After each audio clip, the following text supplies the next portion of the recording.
welcome to another edition of Art of the Kickstart. Today I am speaking with advisory board member of BAM Concepts, Mr. Attila Madarasz. He is the visionary regarding how the BLADEMAX solution has gone to market. He's also put together the entire business plan, so really excited to talk about, how products got launched and how they designed the BLADEMAX dispensing system, raising capital for that. It's active on Kickstarter, so Attila, thank you so much for joining us today on Art of the Kickstart. Thank you for having me. So let's dive in terms of giving our audience a little bit of the elevator pitch of the product that's active right now over on Kickstarter. Yeah, so shaving hasn't really changed much over the last 100 years, and so we're here to offer technology that gives you the closest, most hygienic, and longest lasting shave ever. And, if you're a consumer and you're looking to save a lot of money, which a lot of people are, that's why startups like Harry have become very successful. If you're looking to improve your skin health, or if you're looking to improve the environment, which is also a huge topic this day, most people don't realize that over 2 billion razors are discarded every year in the U.S. alone, and they're not recyclable. So we have a product that can help you with saving money, with your own skin health, and most importantly, the earth. And it's a great innovation. I think it's going to really disrupt how we think about shaving in the razor industry, and we're very excited about it. So I'm doing my part right now by not even shaving, which the audience has been following along by. But yeah, I mean, it's pretty ridiculous when we look at the consumable space and products that are just getting reused and tossed away. And, again, razors maybe get used for a few months or something like that, where, again, this product that you guys have created, BLADEMAX, reduces that ability to not just waste, but continue to reuse the razors that you have in an efficient way. So how did you go through the initial ideation stage of figuring out that this product was a needed solution all the way to where it is now? Right. Well, a couple of things. First of all, our technical director, Bill Hitchcock, he's the creator, inventor of the solution itself. And he's kind of like an old 30-year-old buddy of mine. He's kind of like a mad scientist, always working on projects. And this one really intrigued me because at first I was skeptical myself, and I'm a partner now. And I tried it. I could not believe that, you had that first shave sharp feeling when you shave, it lasts for a few days, sometimes the first week. Well, I was going on week 2, week 3, week 4, week 5. 3 months into it, I was still experiencing that first shave sharp experience, and it just blew my mind. And once we talked about it a little bit more and he explained to me, he actually put science into the ideation. He looked at what actually is causing degeneration for blades. And if you ask 10 people, 9 will say, oh, it has to be just the wear from, shaving through your hair follicles. It starts to get dull, and then it's time to throw it away and get a new one. And guess what? That's precisely what the razor companies want everyone to think, because they're smart and they're in the business of replacements, right? Of course. Well, So after taking a much closer look at it, Bill actually realized that the blade was not wearing away. There were actually things building up on the razor blade. And the biggest part of that was actually mineral deposits. So most people don't realize this, but all of your tap water across the country has natural minerals contained in it, like calcium and many others. And when that air dries, it starts to form microscopic like stalagmites on the leading edges of every razor. Now, you will never see it with the naked eye, but you certainly will start feeling that after a couple of weeks. And when you have that razor burn and that cut, 9 times out of 10, it's because of that buildup, not because the razor has been dulling. So by creating this patented solution, we are now able to pretty much surround these minerals on a molecular level, whisk them away, and leave behind a hygienic, clean surface, which enables the razors to have a much longer shelf life and to have a much better shaving experience while you're using that razor. Amazing. Just got an education on that. I know in one of my previous episodes, we had the creator of U1, which is a water purification device, and we talked about how bad tap water is. And, again, it's very interesting that it's affecting razors and likely all sorts of other things in our homes, right? Correct. Yes. So let's talk about the launch and crowdfunding in general. How did you guys decide that crowdfunding was the right approach to take this product to market and get initial feedback on it? Well, I had the privilege of meeting Lewis Foreman probably 12 to 14 years ago. I can't remember exactly. And so I've always kind of kept track of him. And when we had this new ideation, the first name and company that came to mind was Inventus Partners, because I knew of the full turnkey solutions you guys can offer. And so we actually sat down and met with Lewis. And to be honest with you, I've not heard much about crowdfunding until about 3 or 4 years ago. And he sat down and kind of explained the concept to us. And it really is something that I think came to the forefront because of technology. We all know that social media and technology can really spread word like wildfire, whether it's good or bad, in this case, for a good reason. And we thought it was a very innovative way to raise money. We all have our daily careers and lots of financial commitments, and it's hard to use a lot of our own money for something grand as this project. And so we thought, okay, let's have the public see if they like the concept, and let's have them help us raise the funds to go into production and beyond. And so it made perfect sense to go this route. Why do you think more corporations haven't latched on to using crowdfunding as a way to gauge initial interest of new products that they're coming out with? That's a really good question. I think so. I think that crowdfunding is more for the entrepreneurial spirited person. I think corporations they tend to have a lot more resources, whether it's deeper pockets or sister companies or some sort of affiliation where they have funds available if they want to do something new in terms of a launch. But a lot of entrepreneurs like me, I have a family man with a lot of obligations. It's risky to put your neck on the line. And so you want to do it in a way that's, of course, you have skin in the game, but you also take advantage of technology and let the public decide whether a product is going to be successful or not. And so we're here doing that today with the campaign. Yeah, I mean, it's my wish that I wish more corporations would use it, just in the case of, again, not being wasteful, right? There's Right. likely less stuff we need. All of the things are out there for the most part. They should be embracing their crowd at least, and seeing if this is the right idea that they bring to market before shoving it on the store shelves and just making people buy it, or just getting discounted and clearanced after all, and it just becomes waste in the rest of the world. Well, it certainly is a great litmus test to see if the marketing pitch as well as the concept, you think will be accepted by the consumer. So from that aspect, I think it's a no-brainer, yeah, for validation. Exactly. Well, let's talk about the design, because I think you've got a really unique design on the product. Could you talk about that process in terms of different iterations and then deciding what actual features to include in the initial launch? Yeah, so fantastic question. So there's two things that we had in mind. Number one is, you will not get instant gratification with BLADEMAX. It takes time to feel the essence of the technology, to see the value behind the fact that you will extend the life for not just weeks, but even months. And so most people buy on emotions, on impulse. And so it's going to be challenging to do that with something that takes time to feel the essence of. So I thought, listen, we have to create something substantial that you see, you can hold, you can feel, you can put on your bathroom counter and instantly have something to prove that you invested in something really cool. And so the first part, that was the first reason to invent the dispensing system, which we also worked on with Inventus Partners in the design of it. The second reason for it is we knew that even though BLADEMAX brings all these values, if it requires extra work by the consumer than what you do today, which today you shave, you rinse, you put it to the side, and you move on, you go to work and do whatever. I didn't want someone to sit there and have to, hold the razor in one hand, spray with another, check it out, make sure it's all okay. Then it's extra work. And most consumers don't want to do extra work, even though there are benefits. So with the system, you don't do any extra work. You shave, you rinse, you deposit it into the dispensing system, you walk away, and everything happens automatically. So you're getting value without any extra effort, any extra work.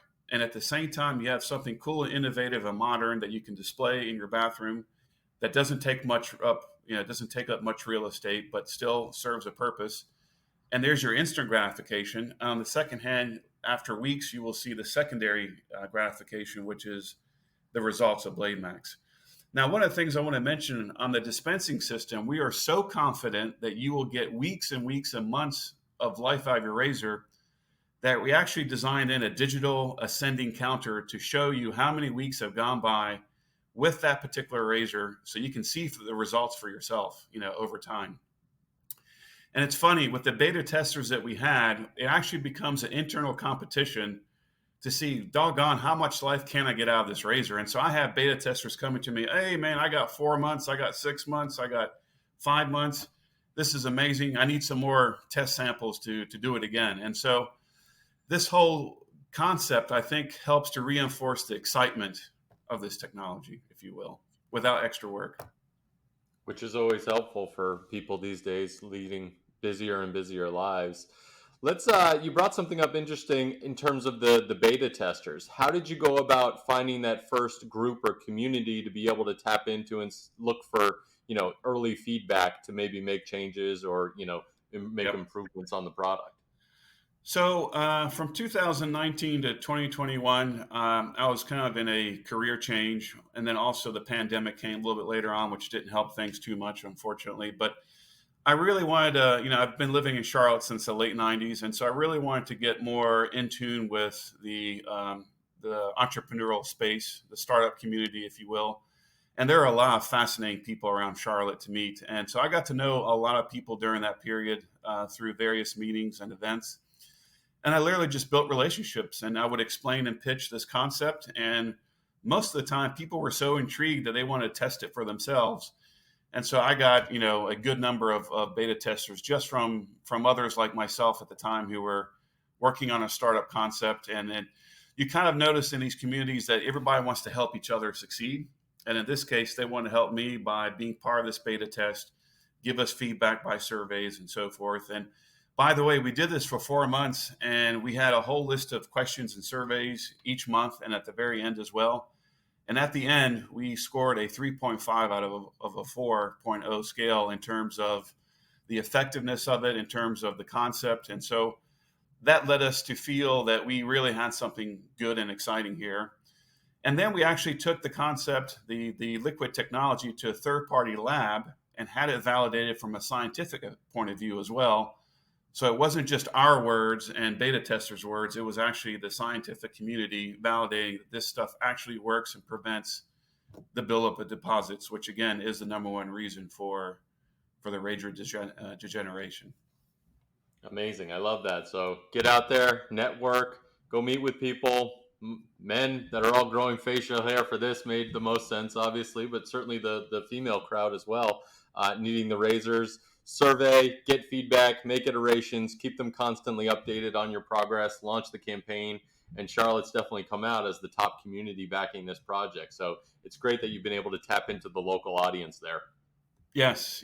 And speaking of females, sometimes they're more excited than men because, let's face it, they have more real estate, especially in the summer months, to shave. They have, their entire legs sometimes. And they have to deal with these razor burns and cuts sometimes more often than men. And so for them, it's a lifesaver. It really is. They love it. Amazing. Well, what's been the biggest surprise so far with the campaign? I know it just launched, less than a week ago, but interested to hear, some of the takeaways that you've had thus far. Yeah. So I'm always amazed about how technology can reach the world. And I know that working on this campaign, I have access to this dashboard that shows the traction and progress per country around the world. And it just amazes me to see that you got people interested in a European country, people interested in Asia, of course, the United States.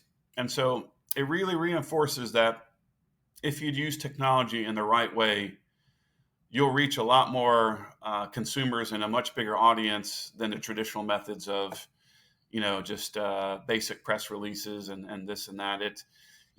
We all find ourselves, even though I always preach to my kids not to be on their smartphone, I find myself always looking on Facebook on unique products that are out there.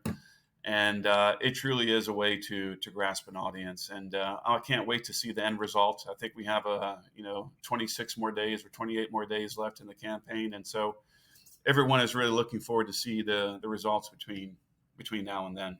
So, Absolutely.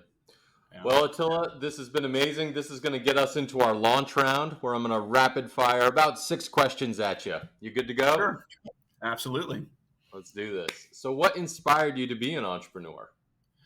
Well, I've kind of been both an entrepreneur and a corporate guy my whole life, but the entrepreneurial piece I like is that you have the ability to bring a vision to life your way, right? And so, um, you know, there's benefits and there's pros and cons to both the corporate lifestyle and entrepreneurial lifestyle. And I actually like to have blend the both together, because the corporate lifestyle gives you a lot of discipline that you need to be successful, in fact.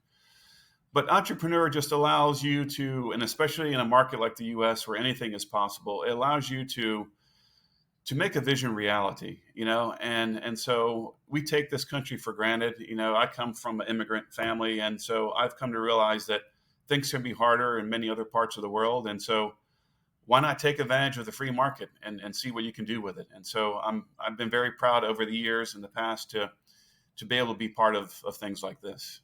So amazing. So if you could meet with any entrepreneur throughout history, living or dead, who would you want to have a cup of coffee with? That's a great question. I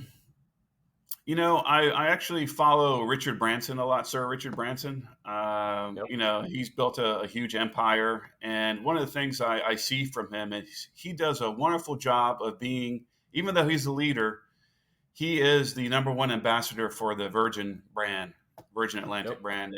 And so he's always doing goodwill activities. He's always talking about his people. He's always emphasizing how much the people make the difference for his success. And I've seen that in my career too. You can lead a lot of initiatives and have a lot of great ideas, but if you don't have the people backing you with the vision, with the inspiration, with the motivation, you're nothing. And so I've learned that lesson from him and the way he leads his organization and his interest groups. So what would be the first question that you would ask him? I would ask him is, how do you maintain the energy level to do this day in and day out? I mean, we're talking about a small little startup here in this case, and he's got a mega force of an organization globally, even going into space, if you will.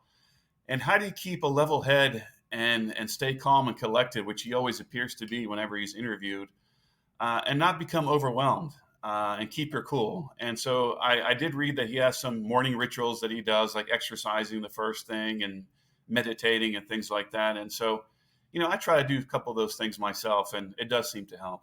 So nice. Any book you would recommend to our listeners?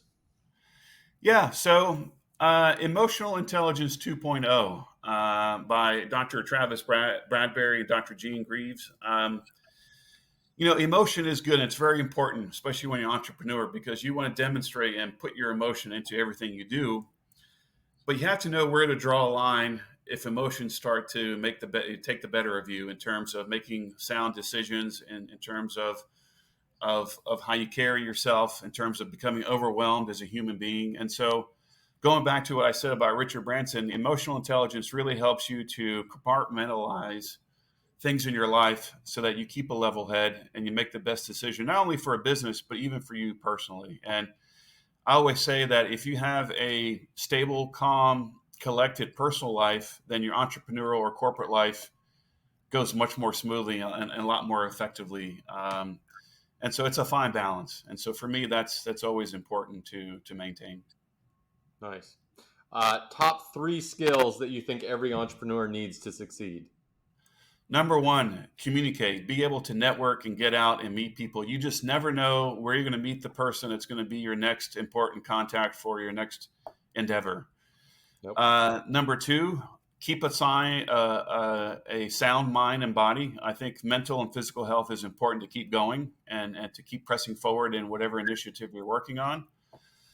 And 3, don't forget about yourself and your family. I think that if you have a stable personal life and if things are relatively in good order, then you have the energy and the willfulness and the energy, the excitement level to to get out there and really give positive energy to the world, because I've learned through the years that if you give to the world in a positive way, eventually things will come back to you as well. And it's kind of a cliche, but it really does happen. Amazing.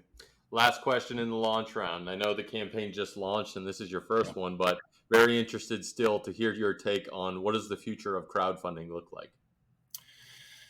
I think that it's going to become more and more mainstream. I think that we're going to be ever so connected with so many different technologies. I mean, if I look at my teenagers, almost all their communication for everything is through technology. And whether we like it or not, as being the old school generation, that's the wave of the future for connecting, for building relationships, whether it's for your private life, whether it's for business. And I think that you can have a fine balance in taking advantage of that in a fruitful way. And I think that it's going to be, I think, popular for many years to come. I think, if I look at myself, I didn't even know much about crowdfunding until about 3 or 4 years ago. However, it's been around for, correct me if I'm wrong, for at least 8 to 10 years, maybe. Yep. Yep. And I think that entrepreneurs like myself and my partners who are driving this, the more you do these kinds of activities like we're doing today, the more you spread the word to the general public about this concept. And I think the more it will gain in popularity. So I think we're just now, cresting towards the epitome of this concept. Well, I look forward to more folks getting out there and getting the word out there. Attila, this has been amazing. This is your opportunity to speak directly to the audience. Give them your pitch. Tell them what you're all about and where people should go to check out BLADEMAX. Yeah, absolutely. So,